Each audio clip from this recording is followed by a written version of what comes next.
नमस्कार जय जगन्नाथ पिला माने समस्त को आज क्लास को मु स्वागत करुछि। तो जेपरी आम पूर्वर आलोचना करी आसीचे सीपीईटी विषय रे सीपीईटी आमर जो प्राक सारला साहित्य रु आरंभ करिकी आधुनिक पर्यंत आम सब किछि आलोचना कर सारे। तो आज आम आलोचना करबा कोन ना आधुनिक गद्य साहित्य रे जो अच्छी गल्प विषय रे। तो कौ कौ गाल्पिक माने अछंती से माने कौन कौन गल्प रचना करचंती आमे से विषय रे संपूर्ण भाव में जानिबा। तो देख पिला माने आधुनिक गद्य साहित्य तो आम रहुची उपन्यास गल्प नाटक भ्रमण कहानी आत्मजीवनी तो ये सब रहुची। तो सब विषय रे आमे आलोचना करबा। तो आज किंतु आमे आलोचना करबा गल्प विषय रे। देखिबा प्रथम प्रश्न कौन अछि। तो प्रथम प्रश्न अछि कौन ना गाल्पिक फकीर मोहन जीवन काल मध्यरे केतोटी गल्प लिखिछंती। तो गाल्पिक फकीर मोहन तांकर जीवन काल मध्यरे से केतोटी गल्प लिखिछंती ना 20टी गल्प लिखिछंती। तापर प्रश्न अछि फकीर मोहन का प्रथम गल्प रेवती क्यों चेतना रे रहिछि माने फकीर मोहन का प्रथम गल्प रेवती रे क्यों चेतना रहिछि ना नारी शिक्षार चेतना रही से नारी केमती तार शिक्षार प्रसार करबा से विषय रे कहा जाइछि। तापर प्रश्न अछि कोन ना फकीर मोहन कर रांडी पुओ अनंता गल्प रे अनंता चरित्र रो केउ दिग उद्घाटन करा जाइछि। तार आंसर टी होछि आसुरिक कोन आसुरिक। तापर प्रश्न अछि केउटी फकीर मोहन कर रचना नुहे। तो फकीर मोहन कर रचना केउटी नुहे जानिबा। तो पेटेंट मेडिसिन तो तांकर गल्प सुना बहु मध्य तांकर गल्प अधर्म भीत मध्य तांकर गल्प किंतु मांसर विलाप तांकर गल्प नुहे। तापर प्रश्न अछि केउटी फकीर मोहन कर रचना पुणी क्वेश्चन कला कि केउटी फकीर मोहन कर रचना। तो फकीर मोहन कर रचना होची सभ्य जमीदार कौन सभ्य जमीदार। तापर आसला प्रश्न फकीर मोहन कर अजा नाती कथा बगला बगुली मौना मौनी क्यों प्रकार गल्प। तांकर जो अजा नाती कथा बगला बगुली मौना मौनी तो यहाँ क्यों प्रकार गल्प ना काल्पनिक गल्प। तापर प्रश्न अछि फकीर मोहन कर क्यों गल्प रे इंग्राजी शिक्षा प्राप्त युवक मनरे कुप्रभाव पकाइछि। तो तांकर क्यों गल्प रे इंग्राजी शिक्षा प्राप्त युवक मनरे कुप्रभाव पकाइछि ना डाक मुनिस। तो गल्प जो माने सब पढ़ी से माने ही जानी से माने समाज को कौन वार्ता दिया जाइछि। निहाती जेकोसी जड़े गाल्पिक गोटे गल्प लिखतु गोटे उपन्यास लिखतु सबुथिरे किछि ना किछि से समाज को वार्ता प्रदान करने को चाही थांती। तापर प्रश्न अछि फकीर मोहन को रचित माधव महांती कन्या सुना ओ बीरेई विशाल गल्प रे क्यों प्रथा वर्णित। तो इथिरे क्यों कथा वर्णना कराई ना कन्या सुना प्रथा वर्णना कराई कौन कन्या सुना प्रथा वर्णना कराई। तापर प्रश्न अछि फकीर मोहन कर क्यों गल्प रे पाश्चात्य चाकचक्य चेतना और सुख दाम्पत्यर परिणाम रही। तो तांकर क्यों गल्प रे पाश्चात्य चाकचक्य चेतना और सुख दाम्पत्यर परिणाम रही अछि। तार आंसर टी होछि पेटेंट मेडिसिन कौन ना पेटेंट मेडिसिन। तापर प्रश्न अछि गाल्पिक भगवती चरण पाणिग्राही केबे जन्मग्रहण करथिले। गाल्पिक भगवती चरण पाणिग्राही 1907 मसीह जन्मग्रहण करथिले। तापर प्रश्न गाल्पिक भगवती चरण पाणिग्राही केबे मृत्युवरण करथिले। 1907 रे तांकर जन्म 1943 रे तांकर मृत्यु।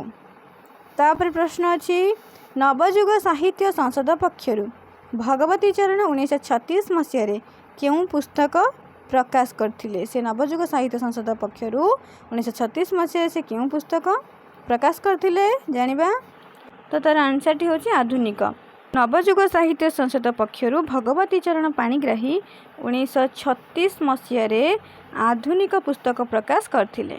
तापर प्रश्न अछि केउं गाल्पिक साम्यवादी और प्रगतिशील चिंताधारा को प्रवर्तन करथिले। तो तार आंसर टी होची भगवती चरण पाणिग्राही। तापर प्रश्न बहु चर्चित शिकार गल्प रो गाल्पिक किए।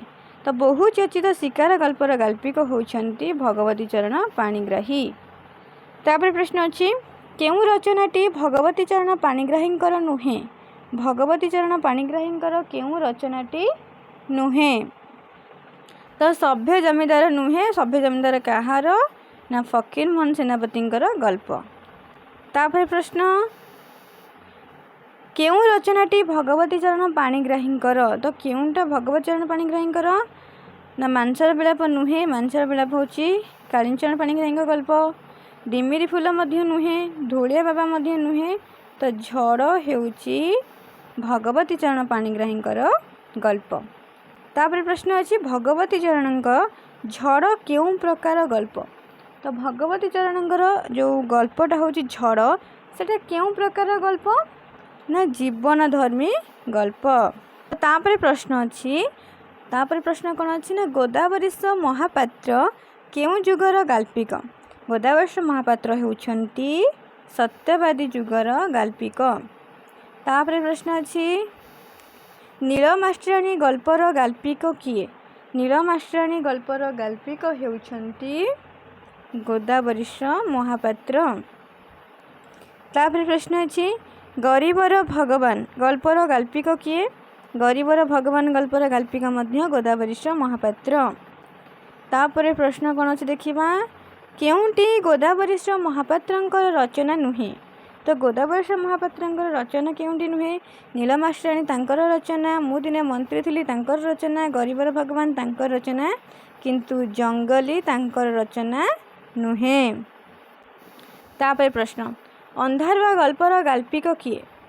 अंधारुआ गल्पर गाल्पिक हेउछंती सच्चिदानंद राउतराय। तापर प्रश्न अछि 126 नंबर प्रश्न केउंटी गाल्पिक सच्चिदानंद राउतरायंकर रचना। गाल्पिक सच्चिदानंद राउतरायंकर रचना केउंटा। डिमिरी फूल तो तांकर नुहे। अखिल मोहन पट्टनायकर डिमिरी फूल। तापरे मग्नबाटी भी तांकर नुहे। कंटाओ फूल मध्य तांकर नुहे। तो माटीर ताज होची तांकर रचना कार सच्चिदानंद राउतरायंकर माटीर ताज। तापर प्रश्न अछि केउंटी गाल्पिक सच्चिदानंद राउतरायंकर रचना। पुणी क्वेश्चन आसला केउंटी सच्चिदानंद राउतरायंकर रचना।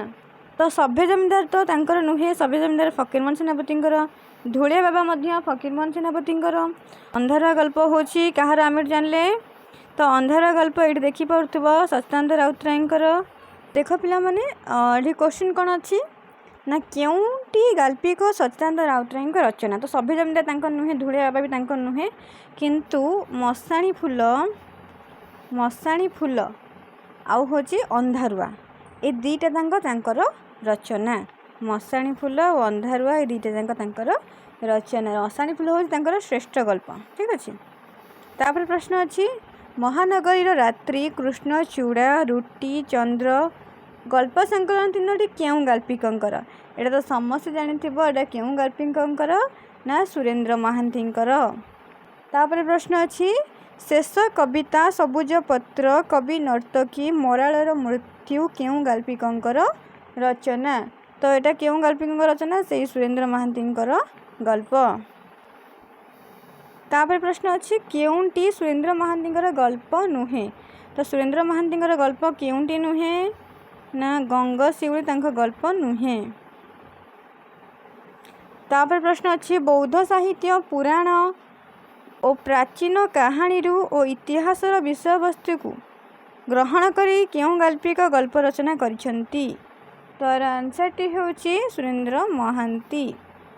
तो आज क्लास रे आम एतिकी प्रश्न आलोचना करिबा। नेक्स्ट क्लास रे आउ जो गाल्पिकंग विषय रे जहाँ सब इम्पोर्टेंट प्रश्न अच्छी से विषय रे आलोचना करिबा। जदि आज क्लास टी समस्त को भल लगी तेबे गोटे लाइक करदेव और निज सांग मानू शेयर करदेव। धन्यवाद। जय जगन्नाथ।